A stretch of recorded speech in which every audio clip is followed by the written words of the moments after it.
जो आपसे ना बोले उससे राधे राधे आप बोलो, जो आपसे गुस्सा करे उसे आप नमस्कार करो, जो आपका बुरा चाहे आप उसका मंगल मनाओ, आपका हृदय साधु हो जाएगा, आप मंगल में शांति को प्राप्त हो जाएगा। जी तब हृदय जलता है। तो सोना जब जलता है तभी तो निखार आती है, हृदय जब जलता है तभी तो निष्पाप होता है। उस जलन को सह गया वही तो महात्मा है। काम आया, क्रोध आया, ईर्ष्या आई, द्वेष आई, इसके प्रतिकूल आचरण करने पर हृदय जलता है। उस जलन को जो संभाल गया वही महात्मा हो जाता है। जी उसको क्षमा मतलब अंदर से प्रणाम करके या सामने से तो अहम में चोट पहुंचती है। तो अहंकार ही तो नष्ट करना है। अहंकार में तो काम, क्रोध, लोभ, राग, द्वेष ये रहते हैं और किसमें रहते हैं? इसी घर को तो उजाड़ना है हमको। अहंकार रूपी घर को उजाड़ दो, निर्विकार हो गए, इसी महल में रहते हैं सारे दोष। अंतःकरण के अहंकार में ही ये जितने विकार हैं सब रहते हैं, उसी को तो नष्ट करना है। इसीलिए सबको प्रणाम करना है। सिय राम मैं सब जग जानी, करो प्रणाम जोर जुग पानी।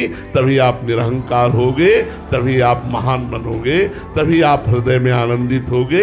नहीं तो राग द्वेष होता रहेगा, संसारिकता बढ़ती रहेगी। और जी एक बार प्रणाम करने से मान जाए तो ठीक है, फिर ऊपर से और ज्यादा तो हम और प्रणाम करेंगे, हम और प्रणाम करेंगे। हमारा प्रणाम बंद नहीं होगा, उसका राग द्वेष बंद हो जाएगा। तो हमें चाहिए, हम लोग आध्यात्मिक हैं, यदि हमसे कोई द्वेष करे तो भी हम उससे द्वेष न करें।